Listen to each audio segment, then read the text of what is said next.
আলহামদুলিল্লাহ সবাইকে ধন্যবাদ। আসলে নির্বাচনী প্রচারণার মাঠ আপনারা নিজেরাই দেখছেন। গত 3 মাস যাবৎ আমি এখানে আমাদের প্রিয় নেতা, আমাদের চেয়ারপারসন জনাব তারেক রহমান সাহেব পার্টির পক্ষ থেকে আমাকে পাঠিয়েছেন। জনগণের, শরীয়তপুরের মানুষের ভালোবাসায় আপনারা গত 3 মাস যাবৎ যে দেখেছেন যে শরীয়তপুরের মানুষ তারেক রহমানকে, বিএনপিকে কীরকম ভালোবাসে, তার প্রতিফলন আপনারা আজকে গত 3 মাসের প্রচারণায় ইনশাল্লাহ আমরা বিজয়ের ব্যাপারে ইনশাল্লাহ 100% থেকে মাসুদ আলী সুমন নায়াতের নেতৃত্বে এক বিশাল মিছিল আমাদের মাঝে এসে উপস্থিত হয়েছে। অভিনন্দন তোমাদেরকে।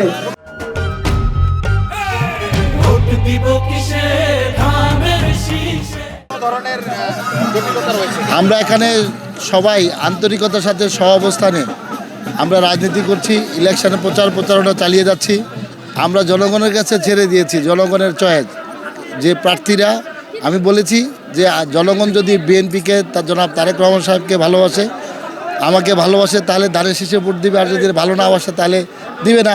কিন্তু ইতিমধ্যে আপনারা দেখেছেন যে সারা শরীয়তপুরে জেগেছে। এখানে শুধু নির্বাচন নয়, এখানে আসলে বিএনপি কেন্দ্র করে, তারেক রহমান সাহেবকে কেন্দ্র করে এখানে ঈদ উৎসব হচ্ছে, আমাকে কেন্দ্র করে, তাদের প্রার্থী ধানের শীষের প্রার্থী। আর এখানে আসলে আপনারা দেখছেন বাংলাদেশের রাজনীতির ইতিহাসে একটা নতুন মেরুকরণ।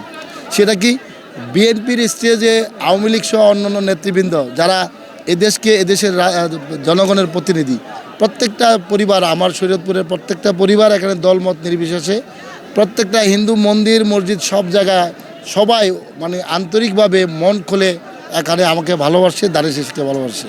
আরেকজন প্রার্থী আপনার প্রতিদ্বন্দ্বী যিনি জামায়াতে, তিনি অভিযোগ করছেন যে তাদের নির্বাচনী প্রচারণা আপনার নেতাকর্মীরা বাধা প্রদান করছেন এবং লিখিত তারা অভিযোগও করছেন, কি বলবেন? আমি আসলে যেমন আজকে আমাকে একটু বলেছে যে একটা জায়গায় ব্যানার ছিঁড়েছে, আমি সাথে সাথে সেটার অ্যাকশান নিয়েছি, আমার নেতাকর্মীদের বলেছি।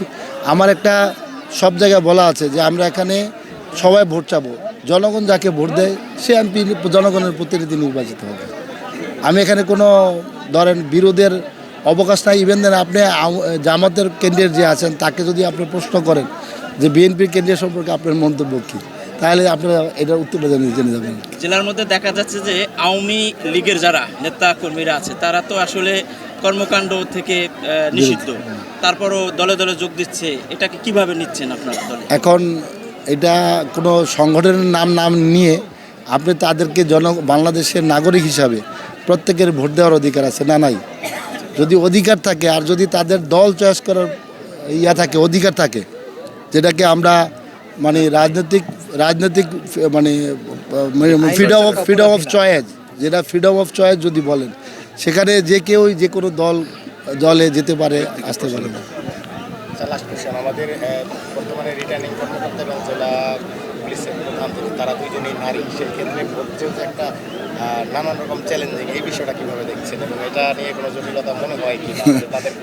আসলে একটু যোগ করেন, আপনার নির্বাচনী এলাকায় একটা বড় অংশ নারী ভোটার, সমাজের নানা কারণে নারীদের পিছিয়ে রাখার প্রবণতা আছে। আপনি নির্বাচিত হলে নারীদের জন্য অগ্রগামী করার জন্য, ক্ষমতায়নের জন্য কি ভূমিকা থাকে?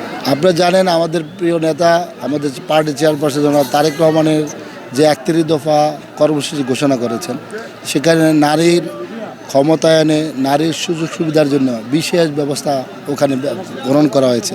সুতরাং নারী উন্নয়নের জন্য যত রকমের ব্যবস্থাপনা আছে, আধুনিক নারী উন্নয়নের জন্য সেই ব্যবস্থাপনা অলরেডি তারেক রহমান সাহেব আমাদের ম্যানিফেস্টোতে দিয়ে রেখেছে। আরেকটা জিনিস, বিশেষ করে আপনার নির্বাচনী এলাকা নদী বেষ্টিত এরিয়া, এখানকার মানুষের অর্থনীতি কৃষি এবং মৎস্য, এখানে শিল্প উন্নয়নের কোনো ব্যবস্থা বিগত সময় চলতে হয়নি। আপনার যে উপজেলায় রয়েছে, এই উপজেলার বড় অংশ নদী অঞ্চল হওয়ার একটা প্রস্তাবনা বিগত সময়ে ছিল। আপনি নির্বাচিত হলে বা আপনার দল যদি রাষ্ট্রীয় ক্ষমতা যায়, এখানে অর্থনীতি, কৃষিভিত্তিক বা মৎস্যভিত্তিক অর্থনীতির জন্য পক্ষ থেকে আসলে বিশাল মিছিল আমাদের সমামঞ্চে এসে উপস্থিত হয়েছে। আপনাদেরকে সংগ্রামী ছাড়ানো শুভেচ্ছা। আপনারা যে যার মতো করে অবস্থান নিন। আসলে আমাদের এখানে তারেক রহমান সাহেব বলছে আই হ্যাভ এ প্ল্যান।